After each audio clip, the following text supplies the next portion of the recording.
Thank you everyone for joining us, and thanks very much to the ABA and to Robbie.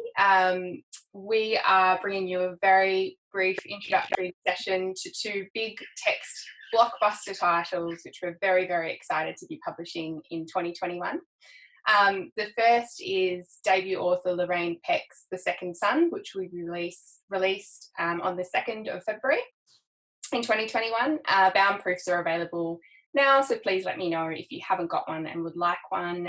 She's currently writing the sequel, but we'll be talking today about The Second Son. And then the second is, of course, Sarah Krasnostein's The Believer. Sarah is the author of The Trauma Cleaner, which hugely popular and award-winning, and we're so thrilled to be publishing The Believer in March 2021. And I'll hand things over to Robbie.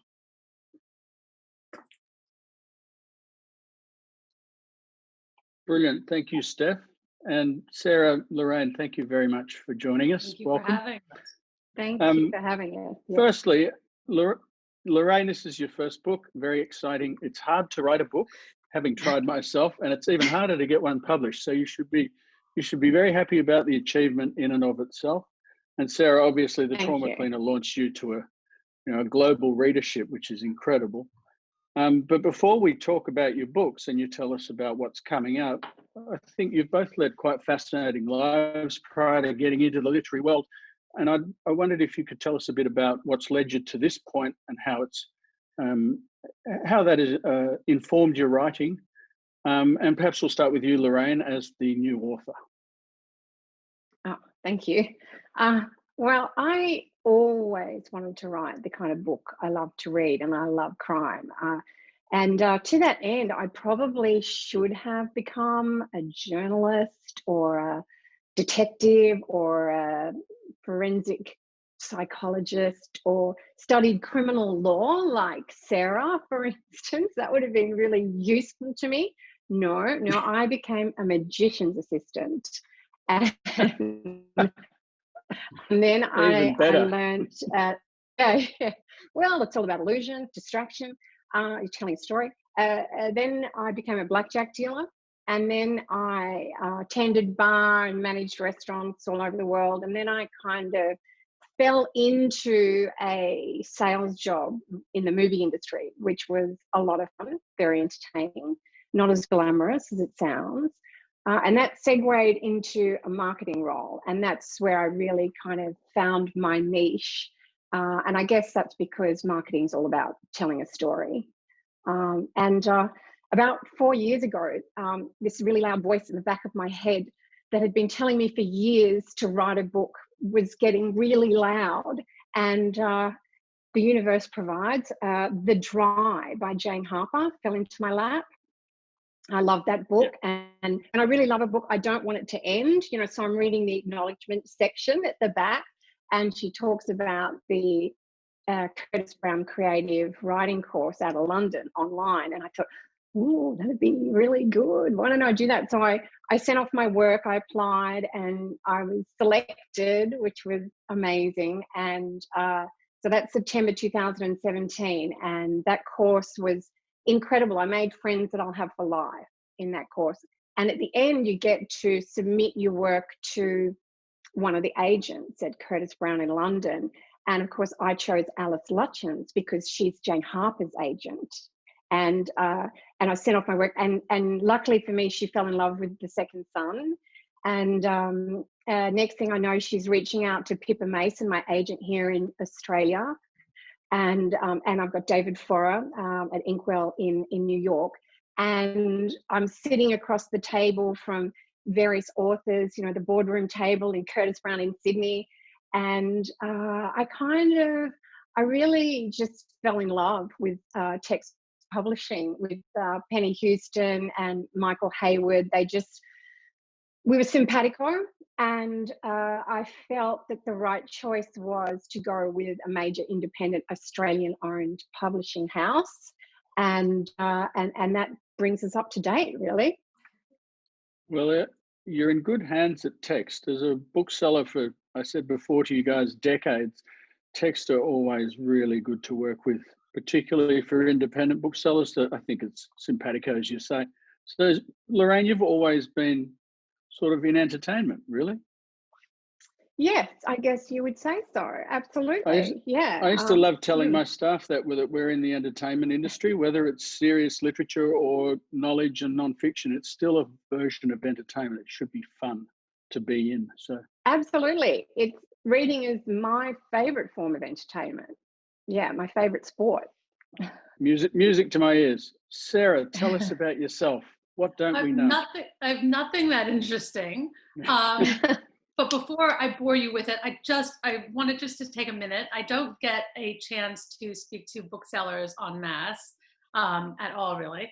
And I wanted just to say thank you, because I came along with The Trauma Cleaner. It was my first book, and I was an unknown author. And I had been told that this book had a fairly unusual premise. So I am deeply grateful to all the booksellers who just embraced it and hand sold it, and figured out where it should go in the bookshop. And I'm very aware that it wouldn't have won an Avia without them. I wouldn't be sitting here talking about the second book without them. So thank you, not just as a reader. I always love the booksellers, but also now as a writer. So I'm very grateful. And now I will bore you with the answer to the question, which was, before I was a professional writer, I was a lawyer and a legal academic. So I specialize in criminal law generally and sentencing law specifically. And I guess that has and has not been a big leap. I mean, it's all shared a concern with factual writing and causation and context and evidence and character and judgment. And my best writing teachers, also my only writing teachers, have been lawyers and judges. And the lesson there was, I hesitate to characterize it as purely technical, because I think it's kind of everything, which is not just writing clearly, but also confidently, because there's no amount of obfuscation that will save you from your critics. And so say what you have to say, do the work so that you have the confidence to say it, and just be bold, because really there's nowhere to hide on the open page. One of my favorite judges said. So it's been kind of this, serpentine arc towards writing, but also looking back, it makes more sense than it did at the time. Any creative writing background or education? Because your prose is excellent. Thank you. I did one day of a creative writing workshop at the Wheeler Center about 15 years ago with Carrie Tiffany, who is also a fellow text author and just one of the most beautiful writers and an excellent human. And she told me to go home and just write. So that was also some fantastic writing advice. And I think our best training is really to read everything that came before, not just in the genre that you're writing, if you think that way, but just generally, because books will be your best teacher for technique or anything else. Yeah, that's so true. Sarah, continuing on with The Believer, it strikes me there's a bit of a progression at work here, following on from your first book, sort of about the human capacity to cling to belief systems. Sandra Pankhurst is a great example of a person that believes and has conjured up her whole existence just through sheer will, essentially, and self-belief. Tell us about the new book, The Believer, and whether there is a continuum here. So when I was writing The Trauma Cleaner, I had this, the weight of responsibility with, Sandra's life and that powerful, powerful story. And I remember wondering whether it was the only story of that kind of weight that was out there. But I think we know this as readers, not so much writers. We know that there are more stories than there are people out in the world. And so I was really excited once I started the research on this to find 6 stories that were, very different from my first book and also very different from each other, but in the same way about kind of extraordinary, ordinary people propelled by, like you point out, that kind of great self-belief. You know, in this one, there are people that eat a sandwich for lunch or salad for lunch, just like all the rest of us, but they believe in poltergeists and in alien abductions. So I guess what the two books also share is that I found myself, like in the Trauma Cleaner, watching people at work in a variety of places like haunted houses or the UFO research group Christmas party, where I'm sitting there eventually at some point thinking, how the hell did I get here? More specifically, the Trauma Cleaner is a work of narrative nonfiction, the same as the Believer is a work of narrative nonfiction, the same as the Trauma Cleaner. And I spent the same amount of time following its subject. So it was written over and researched over 4 years. Right. And I was trying to kind of understand the world through their eyes. I braid together 6 different stories about these people that have very different ways of mentally metabolizing death and injustice and uncertainty and illness. So while each of these people are kind of misfits and their various approaches fall along a spectrum of rationality, my aim, which effectively becomes the 7th story, is to show through my own reflections how we're kind of united in the emotions which drive us towards the strong beliefs that separate us. So I hope that's what it does, and we shall see. Yeah, the book's amazing. On stories, I think when I was young, I thought exceptionalism was the story. You know, you had to do something extraordinary. But as I've aged, at least, I think you find that everyone has a story, and it's how you can tease it out. Yeah, it's true. Lorraine, congratulations again. First book, very exciting. So I read, obviously, both your books preparing for this. And there are similarities in the themes, though they're quite different types of text. So I wonder if you can talk to us, Lorraine, about dysfunctional families. The second son talks about the Novak family, a criminal enterprise in Sydney. They're close-knit, it's patriarchal. We all kind of think we know that kind of person, but I'm wondering if you can tell us about this family specifically and whether you chose them or, as you hear a lot of writers say, these characters actually chose you. Yeah. We all know that a lot of gangsters and criminals come from violent, dysfunctional homes. But I know criminals from very middle-class backgrounds who didn't have any of that kind of thing going on behind closed doors.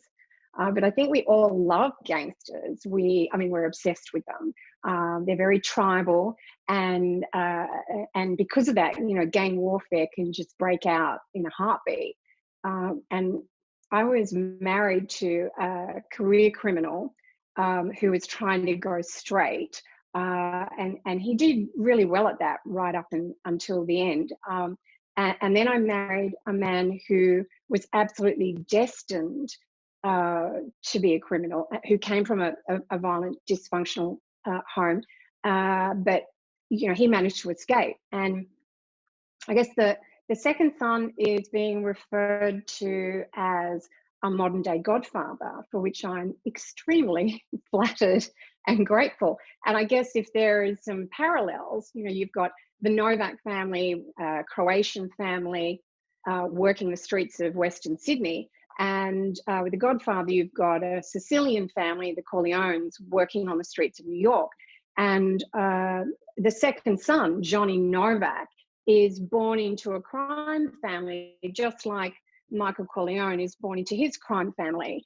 And, you know, they have very different childhoods from the sort of childhoods we have. You know, when we're learning how to ride a bike or play a video game or something, they're setting up protection rackets and learning how to use all the guns in the family arsenal. So, but I think, you know, that said, we all know what it's like to feel like an outsider and have a duty to our families. And if you're born into a crime family, obviously your duty to that tribe is incredibly strong. And for Johnny Novak, he also has a duty to his chosen family, to his wife and child, whom he's sworn to protect.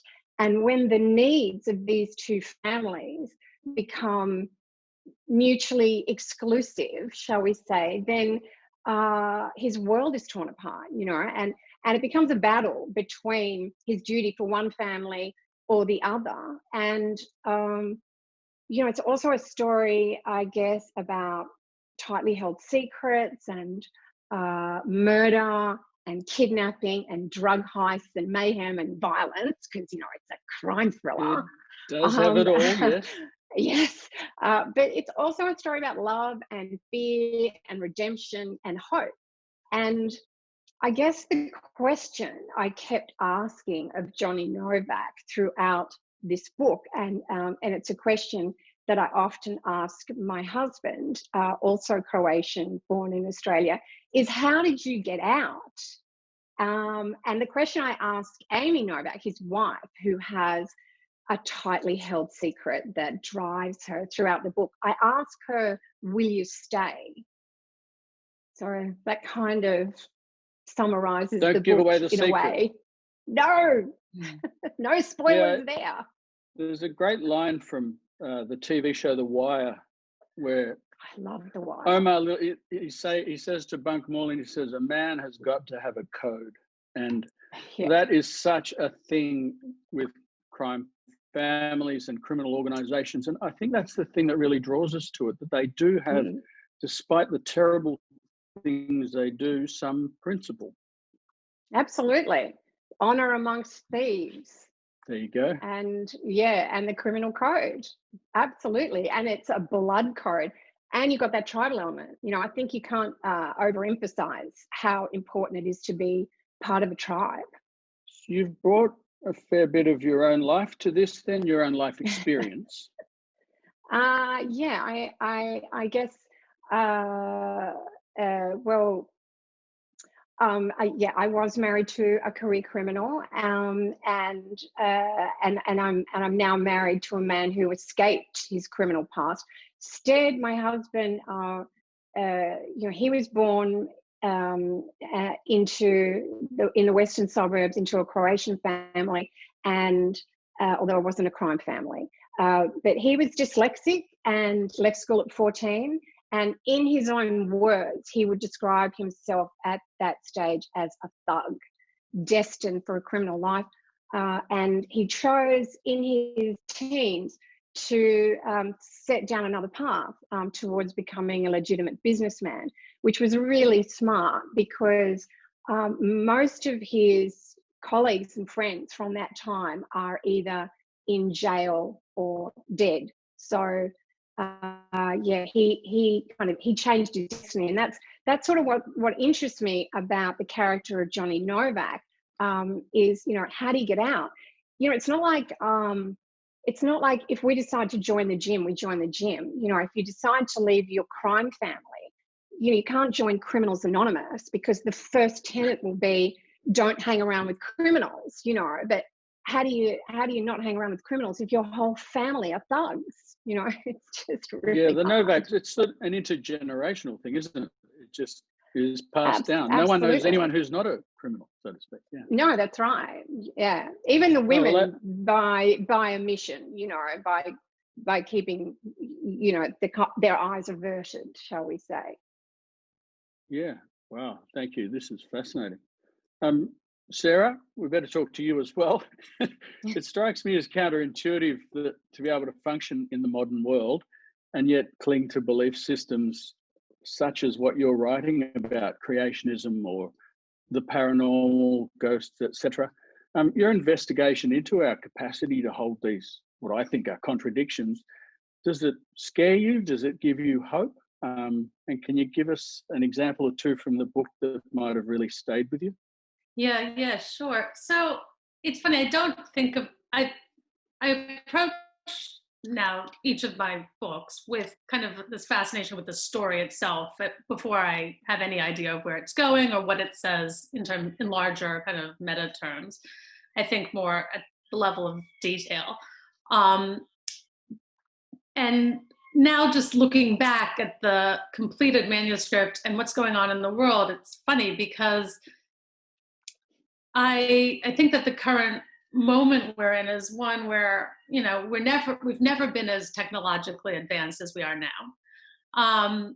And yet we are seeing, you know, almost unprecedented rise of autocracy across so many countries, attacks on science that are inherent in various approaches to the pandemic, but also climate change. And so what we're seeing is that, you know, the counterintuitive is perfectly modern and also very widespread. And we'd like to think, well, when I say we, I'm referring to like-minded people, perhaps the people that would be frequenting these bookshops. You know, would like to think that facts speak for themselves and that science is self-evident. But what we're seeing with those elections and certain slices of the public discourse is that, you know, intellect itself doesn't rule the world. So in the book, I speak with a microbiologist and a geologist. He's a uranium specialist. He has a PhD in the study of uranium. And both of those scientists believe that the world is 6,000 years old because the Bible tells them that. I follow a university lecturer in neurophysiology who devotes all of his free time to trying to find data that will prove that ghosts exist. Also in there is the fiance of a pilot who went missing 40 years ago over Bass Strait, and the UFO researchers who believe that he was abducted by aliens, and all of their various beliefs that he's about to return or could return. So those stories showed me that, you know, magical thinking alone is not a threat. We're wired for certainty over accuracy. It's a universal human tendency, and if we're honest with ourselves, we all have elements of that in you know, our daily interface with the world as it is. So I think over time I came to realize that it's not really that capacity that's threatening, it's how we use it, whether it separates us from each other or it separates us from ourselves. And I'm thinking here of two other stories in the book. One is Karen, who I met the year she was released from prison, where she served 35 years for the murder of her abusive husband. I'm thinking of Annie, who is a Tibetan Buddhist death doula, and a woman named Katrina, who she helped to throw her own living wake. And I watched Katrina, you know, revel in the love of her family, fully present in the knowledge that she was about to die. So, I mean, none of us are comfortable with these aspects of what it means to be alive.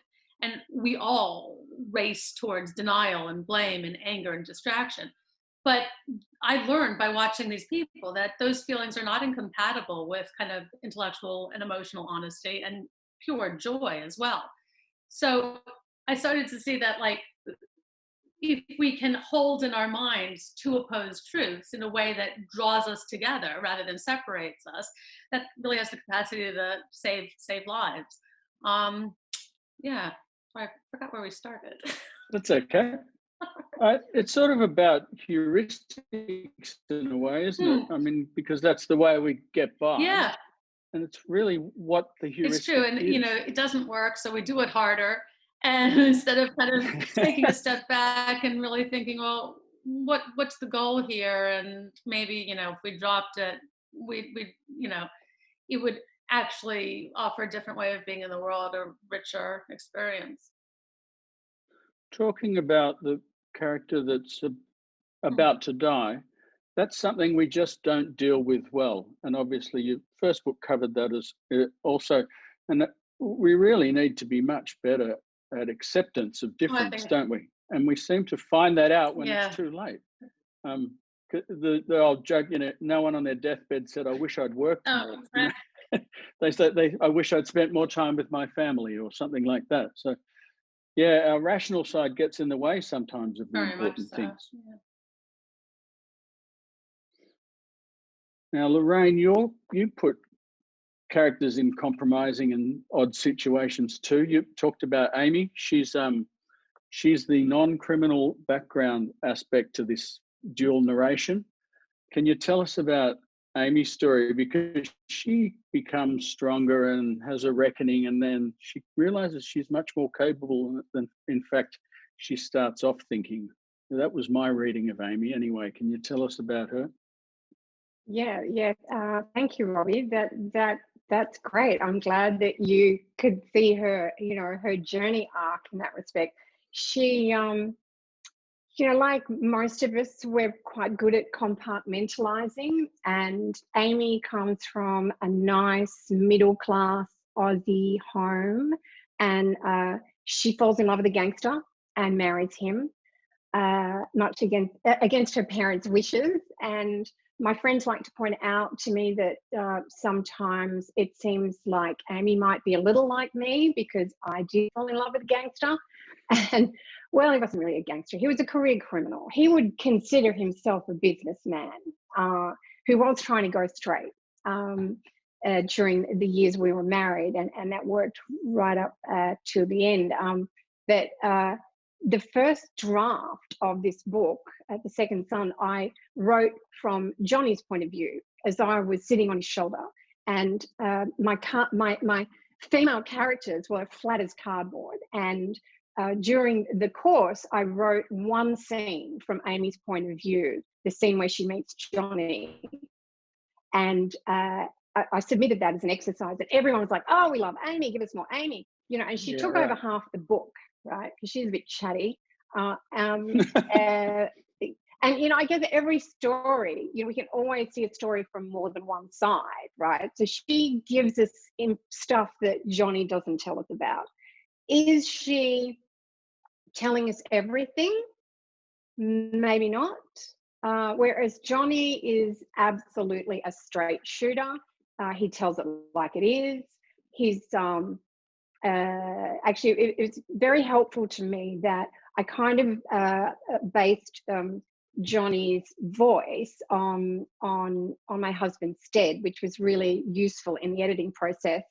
But Amy, getting back to Amy for a minute, I always wander off onto Johnny. Amy really struggles between her desire to love and protect and provide strength for her husband, and her desire to protect her son, who's 10 years old. And, her son will always take priority. And she's always had her head stuck in the sand, about where the money comes from. And as the action escalates, she has to take her head out of the sand and really confront head on the family she's married into. And she does find hidden strengths, as you pointed out. And she does realize that she needs to stand up and fight for her family. So yeah, that's sort of where Amy ends up. She is quite comfortable with that compartmentalization, as you put it, because she's quite happy to have money and not work in the beginning, isn't she? She's comfortable. Yes, I think she would like to work, and there's a conversation with girlfriends where she points out that every time she brings it up, Johnny points out that she doesn't need to. It is a patriarchal society, and it would be something that he would be perhaps a little ashamed about if she went back to work, because she doesn't need to. And she just kind of goes along with that because it means she can be, a great mother and read her thrillers and, just have a nice life. But, there is a price to be paid for sticking your head in the sand. Yes. As women throughout the ages have found out. Yeah, I don't want to give anything away, but we do get to the price, don't we? It's certainly there. You both do a fantastic job in your different ways of writing the unreliable narrator. And that brings me back to you, Sarah. You remind me a lot of one of my super favorite writers of all time, Janet Malcolm. I'm going to take a guess that you know who Janet Malcolm is. Very lovely. You're welcome. I mean it. She's amazing, but you're there. And I found an interview with her, and she talked about the kind of profile writing that you guys do, and she said that both subject and interviewer give more than is necessary. They're always being seduced and distracted by the encounter's outward resemblance to an ordinary friendly meeting, and that really struck me about what you're doing here. Can you tell us about the inherent challenges around the closeness to and the reliability of your narrative? So it's a tricky one. I mean, I like that most about Malcolm is that she's so blunt about it. Although she did just write a very interesting article in the newest edition of the New York Review of Books. Have you seen it, about the I haven't. journalist and the No. murderer? She kind of goes back. One of my favorite books. Oh, yeah. you should go back. It's in the current edition, and she says, you know, I should have been more defensive of myself. I should have stood up for myself more. It's a very interesting article. Anyway. So Hindsight. Yeah. So, but getting back to what you said about this, yeah, I mean, it's a tricky one. So it's not so tricky if you're doing shorter profile work for, you know, a magazine or newspaper. It's kind of a more of an in and out exercise. Yeah. Okay. In the books so far, and my strong preference is that it's immersive and it's observational as well as it's interview based. And it's over a number of years because I'm interested in change over time and kind of longitudinal comparison between character development. And yeah, so in some ways it starts to mimic friendships because you have to get close enough to the person that you're writing about to see the world through their eyes. Always have to keep a certain remove because, you know, above all else, you have a duty to your readers to write factually and accurately. So again, there's that kind of that push me, pull you of two diametrically opposed concepts that you have to hold in your brain. And, you know, you do your best, you do your best that you can. My notebook's always out, my recorder's usually on. I'm asking a zillion probably ridiculous questions because I'm a perpetual stranger. I mean, the more I look like I know what I'm talking about in these vastly uncomfortable situations, the more it reminds me about all the little bits that are self-evident to whoever I'm following and completely new to me. So in that respect, it's always just awkward enough that, you know, I never kind of look like one of the bunch. I'm always awkwardly kind of tagging along. But yeah, I mean, hopefully I remember reading that from Malcolm and thinking, if you did your best to kind of reflect the context in which all of these actions are taking place, you might be able most of the time to resolve any tension by writing as compassionately as possible about you know, things that readers might judge unfavorable about your character. But you know, you just have to kind of do your best to juggle it and always know that when you're writing nonfiction, you better deliver what the title says, because the readers have a right to honest, factual writing. Well, yeah, we contain multitudes, don't we? And I think that's the longitudinal aspect of what you're talking about. You have to hang around for 4 years with your notepad for the notepad to kind of disappear, don't you? Well, it's true. I mean, Gabe Talese, who is one of my favorite writers, he doesn't really do so much anymore. And I think he kind of went south a little bit in his old age, but whatever.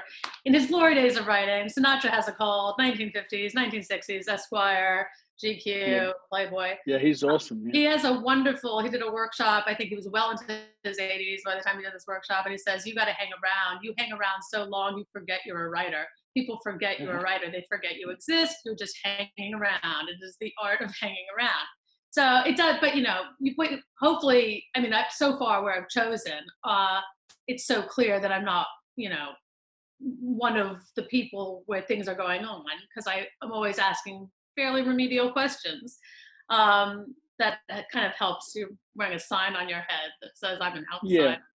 No, don't get me wrong. You do a very good job of not insinuating yourself. You're quite clear and you question your own place in the narrative, which is the kind of non-fiction writing I like. I'm going to go back to you, Lorraine. We're having a boom in Australian crime writing. I'm a bit of a crime fan. I read all the Robichaux novels by James Lee Burke, and you know, for my sins, I read all the John Sandford Prey novels when I'm usually at an airport. You said before you like crime fiction as a reader. Tell us about what you love about crime fiction and what's influenced you. Who do you like? Yeah, absolutely. I love crime. I think we're all a little obsessed. I mean, look at all the top rating TV programs and podcasts and films and documentaries. I mean, the Making of a Murderer probably launched Netflix in 2015 in lots of ways, and we're all obsessed with you mentioned The Wire. I loved The Wire. And Ozarks and Sopranos and so on. And then you look at Australian fiction, Jane Harper, Gary Disher, Candace Fox, Michael Robotham, the late great Peter Temple, one of my absolute heroes. And even like authors like Leanne Moriarty, and again, a great favorite of mine. Her books always have a dark side. There's always a mystery to be solved. They wouldn't be generally put in the crime genre section of the bookstore, but there's always that dark side. And Boy Swallows Universe, I mean, hello, Eli grows up in a crime family. So yeah, I loved that book. And I learned to read before I even started school.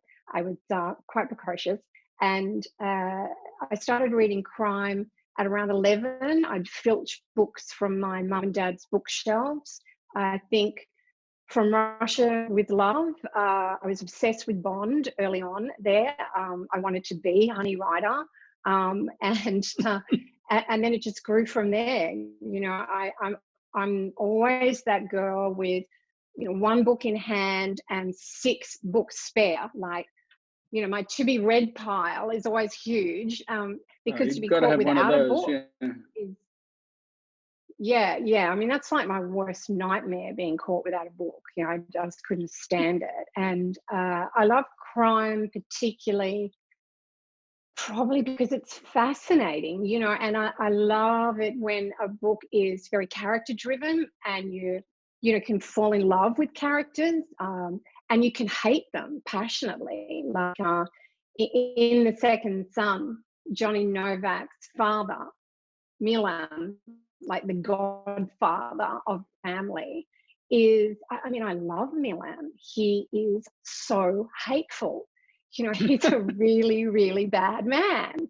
And because of that, I love writing him. And I love reading books where you really kind of get to know the villains as well as the heroes. Excellent. Sarah, what about your life in books? What drives you in terms of your reading? Oh,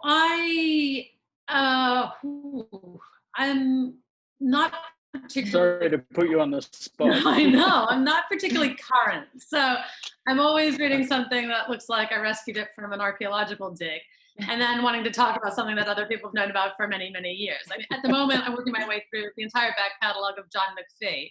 And Daunt Books have just reissued a couple of his earlier pieces. I'm reading The Pine Barrens, which is just remarkable. I mean, we have this little serotonin release in our brain when we hear, not just a story resolved, but also something that we never knew before. And it's like every line in McPhee just sings for its place. And there's full of these beautiful facts that are amazing. Anyway, so McPhee from the 60s, a lot of that kind of new journalism that I'm always kind of trying to discover, not just the people that we all know about, but the people that kind of didn't survive into the present. And I always try to have a fiction and a nonfiction going at the same time. This year, I've been reading a lot of Japanese fiction. Murakami particularly has been incredibly soothing antidote to the news. And so it just has beautifully paced sparseness. But at the same time, it's like, you walk into all of Murakami is like, you walk into a sterile hotel room and you open a closet and you fall down some psychedelic rainbow rabbit hole, and it's just startling. So I don't know. And someone's cooking pasta. Yeah, exactly. I said, when a character cooks a simple meal, an angel gets its wings. It's so wonderful. I don't even begrudge the repetition. I just feel like, having a shot. Yeah. No. Sometimes just what you know is good, isn't it? Yeah. Well, look, thank you both. I think we've probably covered as much as we can. Sarah, congratulations. This is just as incredible as your first book. I think it's going to be incredibly well received, and it's a great achievement. Thanks, I really, Robbie. It's really lovely to enjoyed hear. it. I'm shitting myself. All the second book problems of, Yeah, but shitting yourself is part of life, isn't it? I sent it to Helen Garner, and she said, "Ah, this fucking second book. Just get on to the third." And so I was like, Yeah, that's right. Okay, good. Well, you just keep moving, don't you? You have to. And while they're figuring out whether they like it, get on to the next one. And Lorraine, congratulations. It just sounds phenomenal. I can't wait to read both of them. I mean, that you're already working on the sequel is amazing. Thank you. I was going to finish with that. So it seems that there's another coming from the ending of the book. So, and yeah, congratulations, Lorraine. It's amazing. It really is a great achievement to get your book out. Enjoy the whole process because it's so much fun. Well, thank you. You've actually made me get a bit. It is surreal. I can't actually believe it's happening. But I just, I love writing. I just see it all happening on a screen in front of me, and I just write it down. Whatever's happening on that screen, I just write it down, and I just feel so blessed to be given this opportunity. It's to do what I've always wanted to do. It's amazing. Well, that's a dream, is it not, to do what you want to do? To get to do that is fantastic. Yeah. And I should say thanks to Steph too. Text is a great publisher and a great friend of independent bookshops that are my members. I worked in independent bookshops all my career, basically. So we're very excited to have your books, and we're going to sell a lot of them.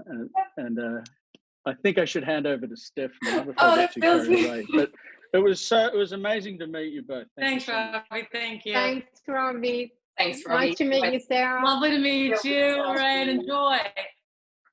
Thank you. Thanks, Thanks very much, everyone. Like I mentioned, we've got Bound Proofs of the Second Son available to read now. We're going to have early finished copies. Pardon me? Oh, Lorraine, hold your bound proof. Lorraine, hold the book up. Oh. That's the bound proof. Looks like a book. Smells like a book. I've got Sarah's selling a drink bottle. I've got some extra copies in my home office still available. So if you haven't got one from your rep yet, please let me know. And we're really excited about The Believer. We're going to have early finished copies soon, and so we're super excited to be able to be sending those out ahead of publication when we can. So please let me know if you would like a copy of that one too. We're really, really excited. These books are coming out in February and in March next year. They're two very different books. Robbie, you've done a wonderful job at pulling together a really interesting conversation. So I hope everyone has felt that too. And I really just wanted to say thank you so much to the authors, and thanks again to Robbie for hosting us and hosting Text. And we're super excited. So thanks, everyone.